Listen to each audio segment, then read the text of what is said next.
বিসমিল্লাহির রহমানির রহিম।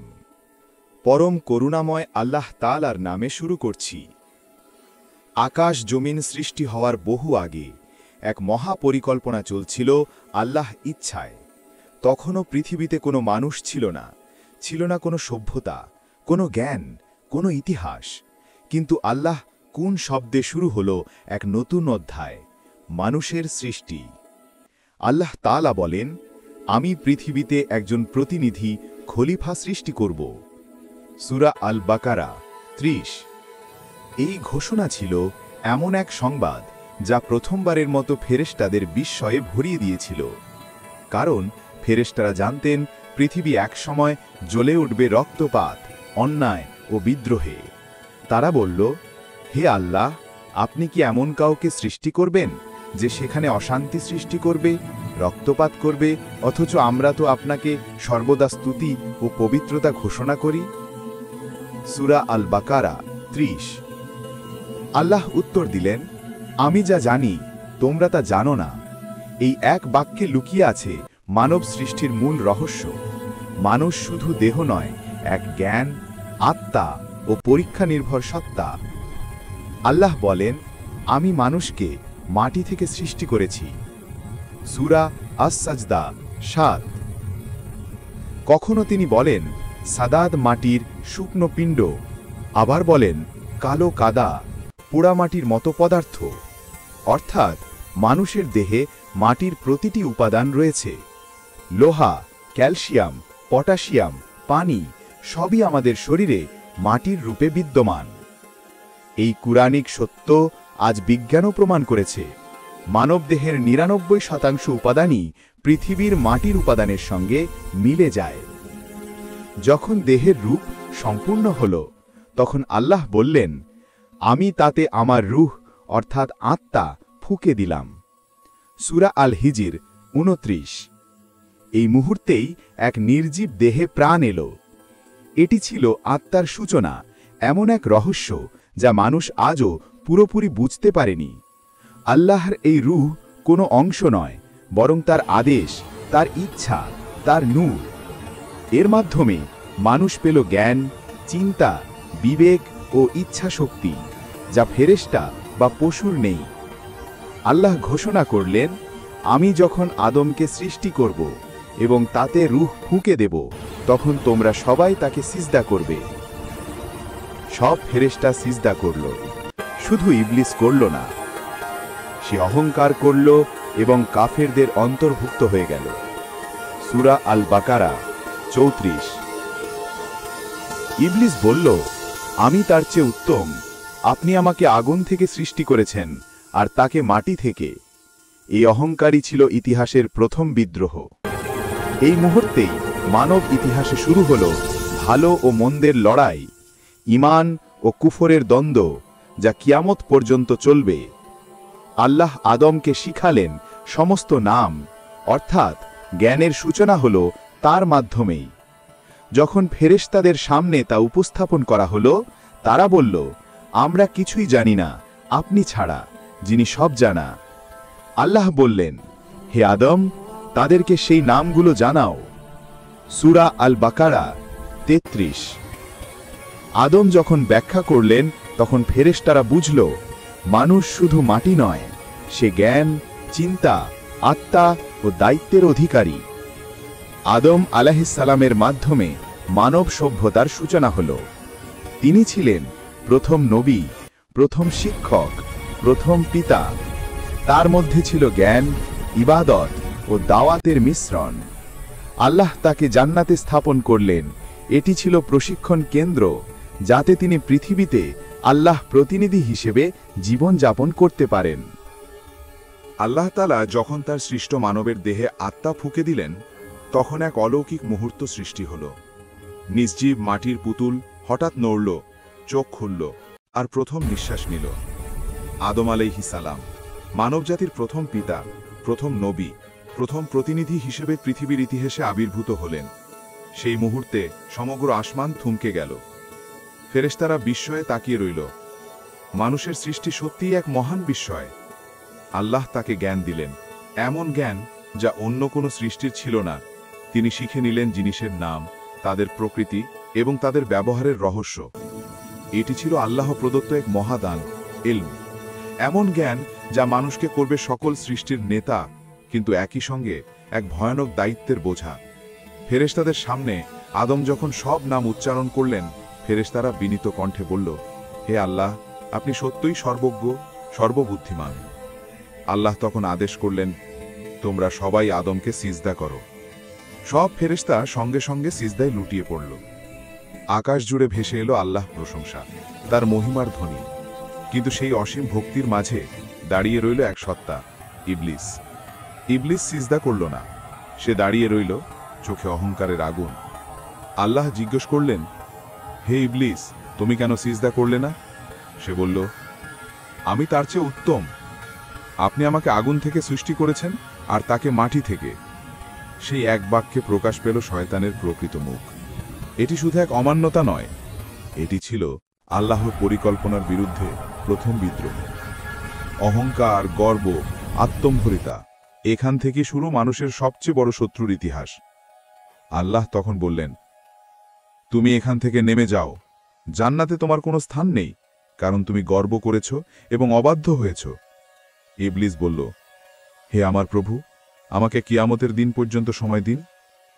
আল্লাহ বললেন, তুমি সময়প্রাপ্তদের অন্তর্ভুক্ত। ইবলিস তখন চ্যালেঞ্জ জানালো, আমি আপনার সোজা পথে বসে থাকব, তাদের সামনে, পেছনে, ডানে বামে থেকে তাদের বিভ্রান্ত করব। আপনার অধিকাংশ বান্দাকে আমি কৃতজ্ঞদের অন্তর্ভুক্ত হতে দেব না। এ ছিল মানবজাতির বিরুদ্ধে চিরস্থায়ী যুদ্ধের ঘোষণা, এক যুদ্ধ যা চলবে পৃথিবীর শেষ দিন পর্যন্ত।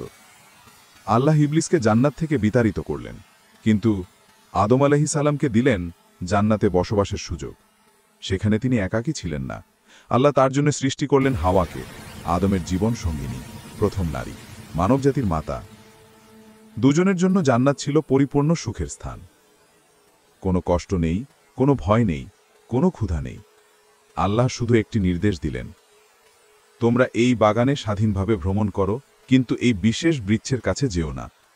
কোন গাছটি ছিল তা কোরআনে নির্দিষ্ট করা হয়নি, কিন্তু এটি ছিল পরীক্ষা, এক চিরন্তন শিক্ষা, আনুগত্যের পরীক্ষা। ইবলিস তখন সুযোগ পেল, সে মানুষের চিরশত্রু হয়ে গেল। সে কসম খেল, আমি অবশ্যই তাদের ধোঁকা দেব। তার ধোঁকাবাজি শুরু হলো আদম ও হাওয়ার চারপাশে। সে মিথ্যা প্রতিশ্রুতি দিল, তোমরা কি জানো কেন আল্লাহ তোমাদের এই গাছ থেকে বারণ করেছেন? যদি তোমরা এটা খাও তাহলে তোমরা চিরজীবী হয়ে যাবে বা ফেরেশতা হয়ে যাবে। মহান নবী হয়েও আদম আলাইহিস সালাম মানুষ ছিলেন, ভুলের সম্ভাবনা তার মধ্যেও ছিল। তারা শয়তানের কথায় বিভ্রান্ত হলেন, গাছের ফল স্পর্শ করলেন, আর সাথে সাথেই তাদের আবরণ উঠে গেল। সেই মুহূর্তে তারা বুঝলেন তারা ভুল করেছেন। তারা কেঁদে উঠলেন, অনুতপ্ত হলেন, ক্ষমা প্রার্থনা করলেন। হে আমাদের প্রভু, আমরা নিজেদের প্রতি অন্যায় করেছি। আপনি যদি আমাদের ক্ষমা না করেন ও দয়া না করেন, তবে আমরা নিঃসন্দেহে ক্ষতিগ্রস্তদের অন্তর্ভুক্ত হব। আল্লাহ তাদের ক্ষমা করলেন, কিন্তু এই পৃথিবী এখন তাদের পরীক্ষার স্থান। এই পৃথিবী কোনো শাস্তির জায়গা নয়, এটি পরীক্ষা ও দায়িত্বের ময়দান। আদম আলাইহিস সালাম নামলেন পৃথিবীতে প্রতিনিধি হয়ে। তার হাতে অর্পিত হল মানব সভ্যতার সূচনা। তিনি পেলেন দায়িত্ব, আল্লাহর বিধান প্রতিষ্ঠা, ন্যায় প্রতিষ্ঠা ও তার বাণী প্রচার। আর শয়তান পেল দায়িত্ব, মানুষকে পথভ্রষ্ট করার। আদম আলাইহিস সালাম পৃথিবীতে এলেন, তার সঙ্গে হাওয়াও। তারা একে অপরকে খুঁজে পেলেন, কেঁদে ফেললেন, অনুতপ্ত হৃদয়ে। তারা জানলেন আল্লাহর দয়া কখনো সীমিত নয়। তারা আল্লাহর পথে ফিরে গেলেন, নামাজ, দোয়া, তওবা ও ইবাদতে নিমগ্ন হলেন।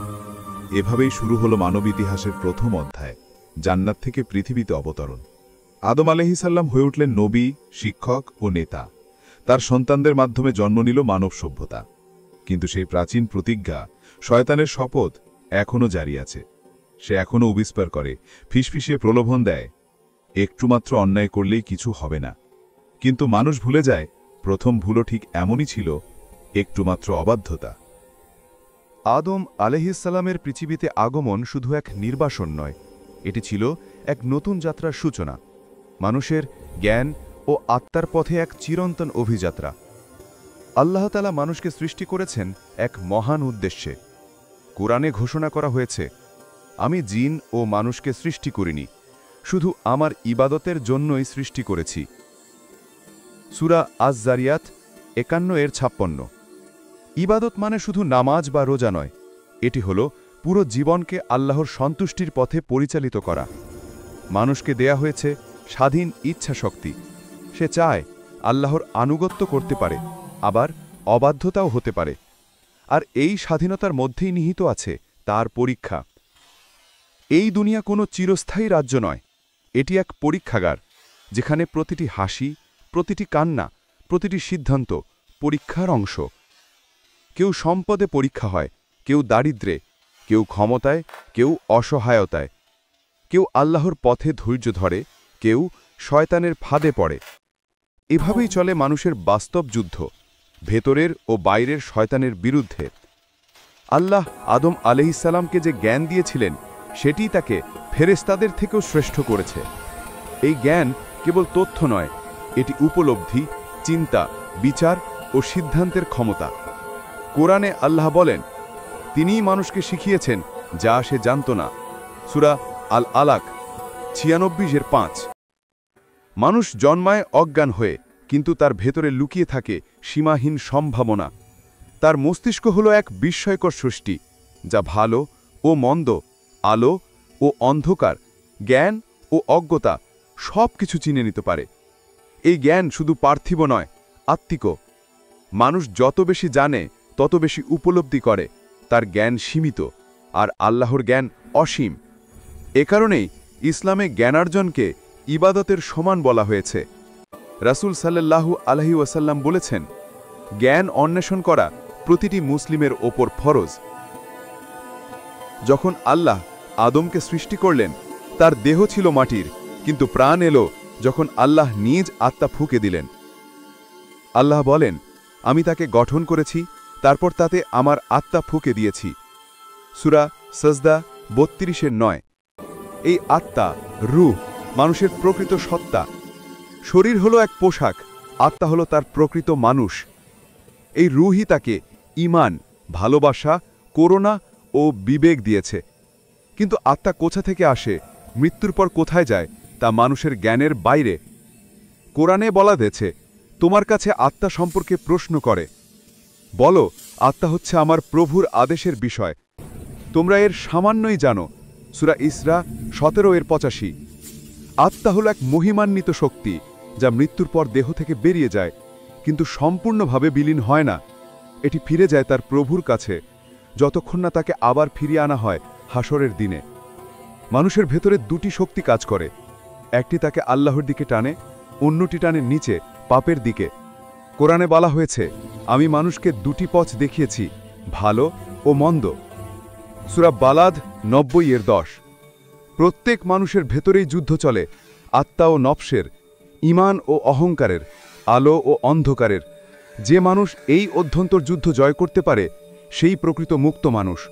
আর যে পরাজিত হয়, সেই নিজেরই বন্দী হয়ে যায় লালসা, গর্ব, ক্রোধ ও হিংসার শৃঙ্খলে। জীবন শুরু হয়েছিল জান্নাতে, এবং তার লক্ষ্য সেই জান্নাতেই ফিরে যাওয়া। পৃথিবী কেবল একটি পথ, যেখানে মানুষকে শিখতে হয় ধৈর্য, ত্যাগ, ভালোবাসা ও আনুগত্য। প্রত্যেক দুঃখ, ব্যর্থতা, মৃত্যু সবই এক স্মরণ।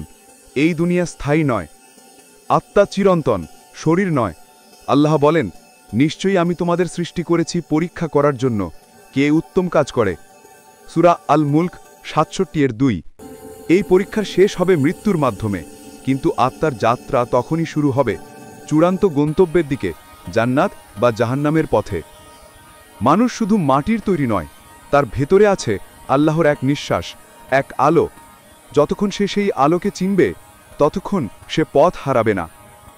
অসংখ্য নক্ষত্র, কোটি কোটি গ্রহের মাঝে একটি ছোট্ট নীল গ্রহে জন্ম নিয়েছিল মানুষ।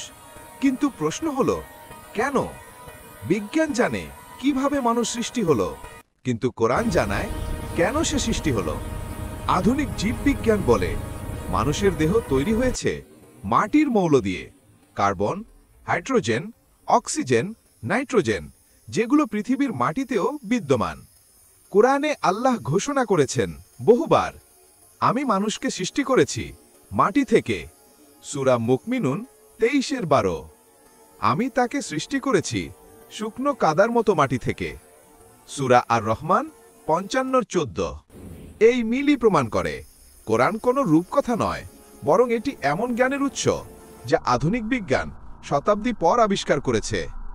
মানুষের দেহে আছে প্রায় 3 বিলিয়ন জেনেটিক কোড, ডিএনএ। এ এক বিস্ময়কর নকশা যা প্রতিটি মানুষকে অন্যের থেকে আলাদা করে। এই ডিএনএ আল্লাহর সৃষ্টিশৈলীর এক নিদর্শন। কোরআন বলে, আমি তোমাদেরকে সৃষ্টি করেছি জোড়ায় জোড়ায়। সূরা আন-নাবা ৭৮-৮। এই জোড়াবদ্ধ সৃষ্টির ধারণা আজ জেনেটিক সায়েন্সেও সত্য প্রমাণিত হয়েছে। প্রতিটি প্রাণী মেল ও ফিমেল জিনের সমন্বয়ে সৃষ্টি হয়। আধুনিক বিজ্ঞান আজ স্বীকার করে জল ছাড়া জীবন সম্ভব নয়। কোরআন বহু আগে বলেছিল, আমি প্রত্যেক জীবন্ত বস্তু সৃষ্টি করেছি পানি থেকে। সূরা আল আম্বিয়া ২১-৩০। এ এক অলৌকিক মিল। বিজ্ঞান বলে পৃথিবীতে প্রথম জীবনের উৎস ছিল প্রাচীন সাগরে। কোরআনও বলে জীবনের শিকড় পানিতে। এটি কেবল মিল নয়, বরং সত্যের সাক্ষ্য। বিজ্ঞান ব্যাখ্যা দিতে পারে দেহের গঠন, কিন্তু আত্মার অস্তিত্বে এসে থেমে যায়, কারণ আত্মা হলো এমন বাস্তবতা যা পরিমাপযোগ্য নয়, কিন্তু অনুভবযোগ্য। আল্লাহ বলেন, তোমরা আত্মা সম্পর্কে জিজ্ঞেস করো, বলো এটি আমার প্রভুর আদেশের বিষয়। সূরা ইসরা ১৭-৮৫। আধ্যাত্মিক দৃষ্টিকোণ থেকে আত্মা হল আল্লাহর আলোকিত নিঃশ্বাস। এটি চেতনা, বিবেক ও ঈমানের কেন্দ্রবিন্দু। যখন মানুষ পাপ করে আত্মা ভারী হয়, যখন তাওবা করে আত্মা হালকা হয়। এই পরিবর্তন বৈজ্ঞানিকভাবে মাপা না গেলেও অনুভব করা যায় অন্তর দিয়ে। অনেকে ভাবে বিজ্ঞান ও ধর্ম বিপরীত, কিন্তু বাস্তবে তারা একে অপরকে সম্পূর্ণ করে। বিজ্ঞান খুঁজে বেড়ায় কিভাবে, আর কোরআন জানায় কেন। আল্লাহ কোরআনে চ্যালেঞ্জ করেছেন, তারা কি নিজেদের মধ্যে চিন্তা করে না? আল্লাহ আকাশমণ্ডলী ও পৃথিবী সৃষ্টি করেছেন যথাযথভাবে ও নির্দিষ্ট মেয়াদের জন্য। সূরা আর রুম ৩০-৮। এই আয়াতি প্রমাণ করে কোরআন মানুষকে চিন্তা করতে, অনুসন্ধান করতে, জ্ঞান অর্জন করতে উৎসাহিত করেছে। অতএব সত্যিকারের বিজ্ঞানী যখন প্রকৃতিকে দেখে, সে আল্লাহর অস্তিত্ব অনুভব করে। মানুষের সৃষ্টি শুধু ইবাদতের জন্য নয়, বরং সে পৃথিবীতে খালিফা, অর্থাৎ প্রতিনিধি। আল্লাহ ফেরেশতাদের বলেছিলেন, আমি পৃথিবীতে একজন প্রতিনিধি স্থাপন করতে যাচ্ছি। সূরা বাকারা ২-৩০। মানুষের দায়িত্ব হল ন্যায় প্রতিষ্ঠা করা, অন্যায়ের প্রতিবাদ করা, প্রকৃতিকে রক্ষা করা এবং আল্লাহর নির্দেশ অনুযায়ী জীবনযাপন করা। কিন্তু যখন সে এই দায়িত্ব ভুলে যায়, তখনই পৃথিবীতে আসে বিশৃঙ্খলা, যুদ্ধ, লোভ ও ধ্বংস। বিজ্ঞান মৃত্যুকে ব্যাখ্যা করতে পারে, হৃদস্পন্দন থেমে যায়, মস্তিষ্ক কাজ বন্ধ করে যায়, কিন্তু আত্মা কোথায় যায় তা কেউ জানে না। কোরআন বলে, প্রত্যেক প্রাণী মৃত্যুর স্বাদ আস্বাদন করবে। সূরা আনকাবুত ২৯-৫৭। মৃত্যু কোনো শেষ নয়, এটি এক দরজা যার ওপারে রয়েছে অনন্ত জীবন। আল্লাহ বলেন, তোমরা যেমন প্রথমে সৃষ্টি হয়েছিলে তেমনই তোমরা আমার দিকে ফিরে আসবে। সূরা আল আম্বিয়া ২১-১০৪। মানুষকে সৃষ্টি করা হয়েছিল কেবল বাঁচার জন্য না, বরং জানতে, ভালোবাসতে এবং আল্লাহকে চিনবার জন্য। আল্লাহর প্রেমই মানুষের আত্মার প্রকৃত খাদ্য। যে মানুষ এই প্রেমকে পায়, তার কাছে পৃথিবীর সব সুখই তুচ্ছ, আর যে তা হারায়, তার দেহ বেঁচে থাকলেও আত্মা মৃত থাকে। মানুষ মাটি থেকে তৈরি, কিন্তু তার আত্মা আকাশের। সে পৃথিবীতে থাকে, কিন্তু তার হৃদয় টানে আসমানের দিকে। এটাই মানুষ সৃষ্টির আসল রহস্য। মাটি ও আত্মার মিলনে এক এমন সত্তা যে পারে পৃথিবী বদলে দিতে, যে পারে আল্লাহর প্রেমে সিক্ত হয়ে জান্নাতে ফিরে যেতে।